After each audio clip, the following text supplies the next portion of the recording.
How you doing? It's Christian here with Glidecoat, and today we're going to be doing our Auto 9H ceramic coating application on a 2020 Toyota Tundra.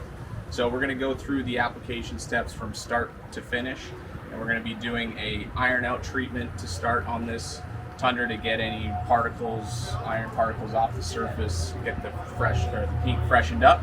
From there, we're going to wash the vehicle down to remove any of that iron remover from the surface. Then we're going to do a clay bar treatment on the paint to remove any embedded particles in the paint. From there, we're going to do a one-stage polish. This paint is in excellent shape. There's very little to no imperfections in the paint that will show in the inspection light.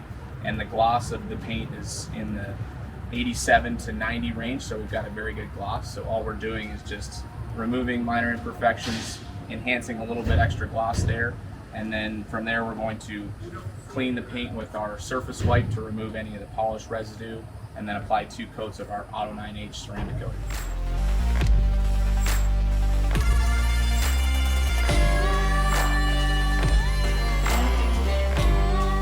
Alright, so now that we've washed and done the iron out treatment to the entire vehicle, we've dried it off, we brought it inside, we're going to do the clay bar treatment. And this is an important step to get a nice consistent finish with the paint, to not add any unnecessary swirl marks or scratches. So what this is going to do is remove any embedded contamination or particles that's in the paint itself. And one of the things you can do to kind of see if you need to do a clay bar treatment is run your hand across the paint. And if you feel that there's roughness, which on this hood you can definitely feel it, there's some contamination that's just embedded in the paint that we need to use this clay bar to remove it. So it's a very easy process, and we're going to use some clay lube here, spray it directly on the surface. And then we're going to go in back and forth motion. We want to avoid going circular so we don't mar the paint. And the key to this is making sure that it's lubricated at all times. If you're starting to feel some stickiness or resistance, just add some more lube so you don't create any unnecessary scratches in the paint. And this clay is just going to remove those embedded particles. We want to kind of work it around so we've got a nice fresh area. And this is an important step to do before we do the polishing of the paint to make sure that we've got that mirror shining that perfect finish.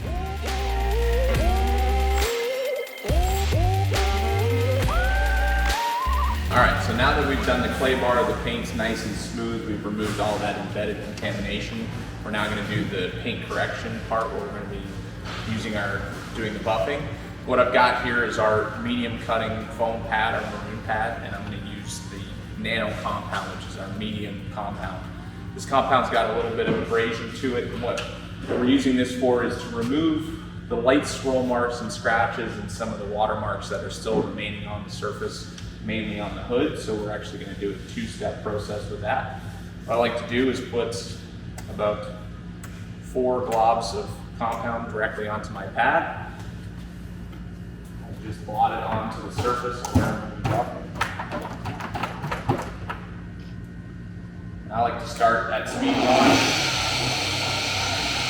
just to spread my compound around.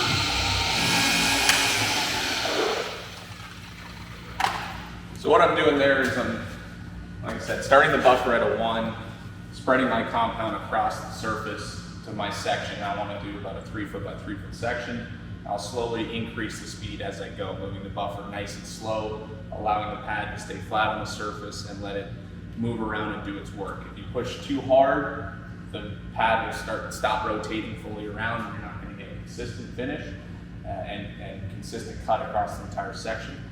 From there, I'm going to bump it up to a 3, and then I finish again at a 4. And I'm doing, upwards of 5 to 6 passes, just nice and slow across the section, and let the buffer and the compound do its work. And then I like to rub the compound off, obviously, just to make sure that, see what the surface looks like after I've buffed it, see what finish we're getting, and it looks like we've removed 90 to 95% of those swirl marks.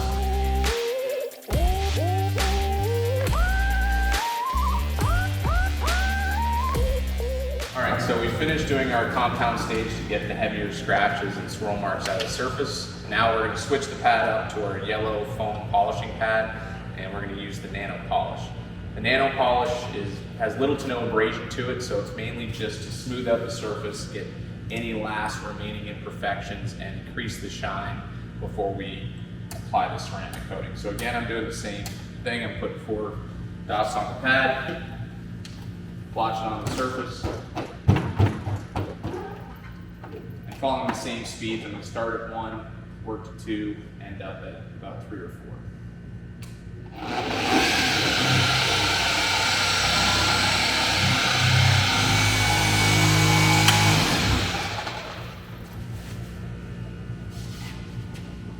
Again, we want to wipe it all off just to make sure the surface is looking good and clean, and I'm just going to work my way around those sections around the entire vehicle. Alright, so now we've finished with compounding, polishing, and we're about ready to apply the coating. But the first thing we're going to do, always before applying any ceramic coating, is using surface wipe. And what this is an alcohol-based cleaner. This is a very important step, something we cannot skip. And this is going to remove any leftover residue from the polishing and the compound. So we want a perfectly clean surface so that the coating is bonding directly with the paint as opposed to potentially adhering to anything left over from buffing. So it's a very simple step. You just put it directly onto the microfiber and wipe it down. Like I said, this alcohol is just going to remove any oils or anything left still on the paint so that we're going to get the ultimate adhesion of the coating onto the paint itself. And I like to just, this stretched pretty far, but I bring a second microfiber with me and get any residue off so that it avoids any potential streaking or hazing on the paint. Just remove any excess of the surface wipe. And I'm going to do this across the entire vehicle, and once we've got it fully wiped down with the surface wipe, then we're ready to apply the ceramic coating. Alright, so now we've surface wiped the entire vehicle, all the paint, and we're ready to apply the Auto 9H ceramic coating. What we've got here, you're going to want 2 microfiber cloths. So the first one's going to be used for my initial wipe and leveling, and then the second one will be used to remove any excess coating, make sure we've got a smooth, uniform surface. And then we have 2 applicator options. So we've got a microfiber applicator here. This is a little bit thicker. This allows me to get a little bit farther spread of the coating itself, and then we have our traditional applicator with a sponge. So these are both options. When I'm working on a car, I typically like to use the microfiber just because it helps me spread the coating a little bit farther. So once we're ready to apply, you'll notice that the coating bottle has a little dropper in it there. So on the first one, I'm going to probably put about 6 to 8 drops. It's kind of a little sporadic there, and that's going to be enough to do my section. And then I kind of work in a cross-hatch pattern here, side to side, up and down. And you can see that there's a nice thin layer of the coating on there. You want to make sure the area is fully covered. I'm applying some pressure with the applicator to make sure that I'm getting it nice and consistent on the surface. And then we're indoors now, so we've got some time when it's on the surface. If you're working outdoors, you want to buff this off rather quickly and not let it tack up or dry on the surface. And then I'm going to come with my first microfiber cloth and work the coating in. So this step, I feel like I'm actually applying some pressure and kind of working the coating into the pores of the surface. And then I'll flip it around, give it another wipe down, and then follow up again with my second clean microfiber. And this is just a final wipe to make sure that I've got any remaining high spots or excess ceramic coating left on the surface, so it's nice and smooth and consistent. From there, I'm just going to do my next section. Again, you're going to put it directly onto the pad, 6 to 8 drops. And when we're doing the next section over, you always want to make sure that you're going to have a slight overlap. So I did my section to about here. I'm going to nicely overlap that, and this just ensures that I'm getting consistent coverage when I go from section to section.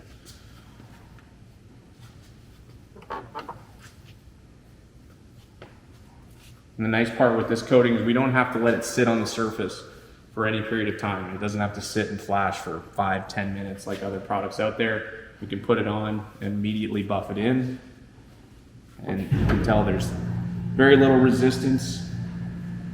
Applying a little pressure just to work it in and get that smooth, consistent finish. Take a second microfiber here. So we're going to go and complete this process across all of the paint, and we're also can do the headlights. This product can be applied to any metal surfaces. We're going to apply it to the ribs, and I want to put my first coat down across the entire vehicle and allow 1 hour between the first coat and the second coat. So once I've done all the way around, I can start back from my first section. It's been likely about an hour at that point, and then apply the second coat from there.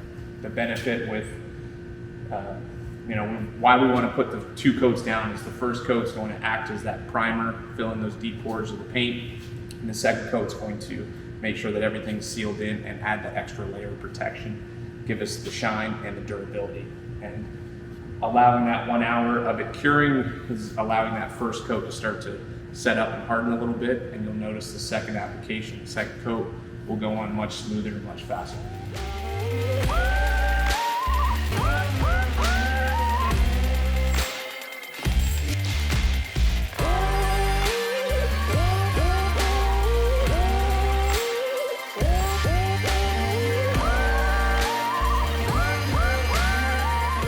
Now we've finished with this Toyota Tundra. We've applied 2 coats of our Glidecoat Auto 9H ceramic coating, and the truck looks fantastic. So from earlier, we took the gloss meter readings before we did any of the prep, and we were having readings of 90 at the highest, with a lot of them being in the high 80s, 87 range. Now after applying the coating, we have readings of 95 and 96 across the entire truck, which is better than a showroom finish. This coating is going to be locked in and protect this surface for over 3 years, and phenomenal outcome.